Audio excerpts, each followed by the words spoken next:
Okay, so good morning guys and welcome back to the channel. Today we'll be talking about Ragnarok Origin Classic again, specifically about this monthly pass gaming that they're claiming.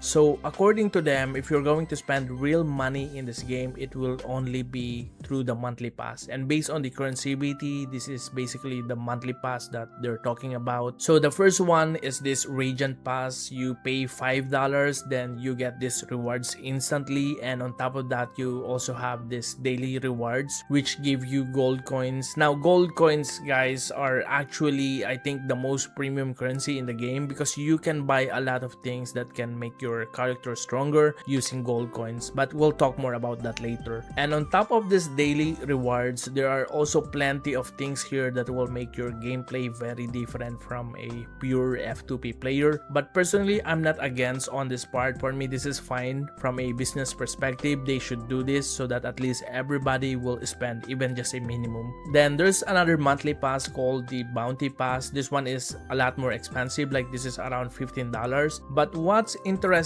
here is that you can actually buy this using gold coins. And from what I understand, you won't be buying it directly from the game developers. Instead, you will be buying it from other players who are selling it. So basically, players can buy this battle pass using real money and then sell it to the other players in the market. And this is actually one of the downside that I noticed, because if they are claiming that the game is F2P friendly, especially on this part where you can buy your monthly pass using in-game currency, this system actually creates a loophole for whales. This becomes the source of gold coins for whales. So just imagine this scenario: a whale buy this monthly pass, then sell them to the players in the market. That means they can generate a huge amount of gold coins. And again, gold coins can make your character significantly stronger, and later I'll show you exactly how powerful this currency is. So this is something I was actually thinking about, and something I realized: if we really want this system to be F2P friendly, like for example being able to buy the battle pass using in-game gold instead of real money, then I also realized that there's always going to be a trade-off somewhere, because someone still has to pay for the game. And in this kind of system, what usually happen is that whales are the ones buying the battle pass with real money, and then they sell it to other players for gold coins. So when I think about it, that basically means the whales are funding the system, while F2P players can still get the battle pass by farming gold in the game. But again, the trade-off is because whales can keep buying these passes and converting them into gold coins,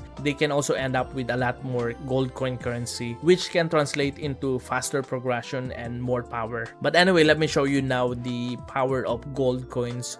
So here in this shop, this is where you can spend your gold coins. For example, imagine that after selling one battle pass or one monthly pass, you can already buy 999 pieces of Oridicon. Then if you sell another monthly pass, you can buy another 199 pieces of Illunium.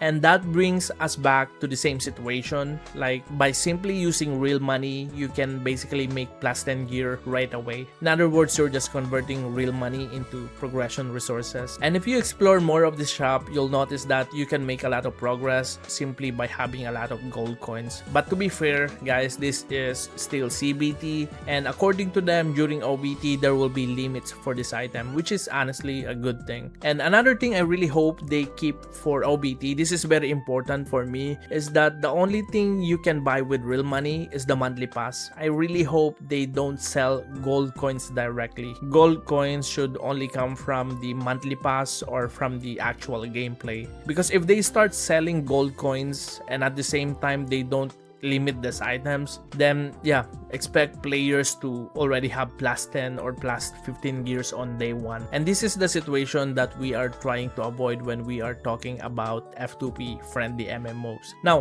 while I was playing the game, I also discovered another battle pass. This one is called the Onsen Yukata Pass, and I think from time to time they will probably release new battle pass like this. So here, I think you already know this. You will just complete certain missions, and by doing those missions, you level up the battle pass, and every time you level up, you can claim rewards. And you can also purchase levels for this battle pass, and again, you'll be using gold coins for that. And for those of you who are already familiar with Ragnarok Origin, you probably know the value of these items. The rewards here can definitely make your character instantly stronger. But for this battle pass, I'm not sure if they're going to sell it for real money. Right now in the CBT, it's only purchasable using gold coins, not real money. The only thing you can buy with real money is the monthly pass. So if it stays that way, then honestly this is fine. You know, everyone will be just farming gold coins to buy this pass. Basically, the main way to get it is by actually playing the game, not by spending real money.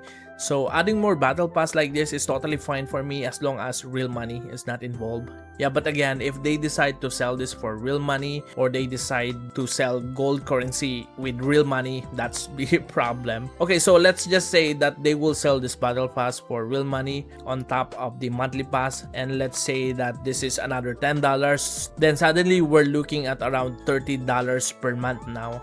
Now, when you're setting up a monthly revenue model for a game like this, I think it will be fair for all players if you will also consider the average salary of players, especially in Asia. So for me personally, $10 to $30 per month is still fair. I'm still okay with that. Although there are still some things I wish they will not do. For example, the selling of the battle pass, I wish they would limit it to maybe just one per player. But one thing I noticed with the classic versions of the games that they're releasing is that they're usually much cheaper. For example, ROMC during its early launch, remember it's also a classic version, and I think the reason for that is very simple. They are basically recycled games. They didn't develop the game completely from scratch again. They didn't redo the 3D models, the graphics, or everything from zero. Instead, they just tweak some important systems. So you can imagine it like running a private server. You know, like most private servers don't really develop the game from scratch.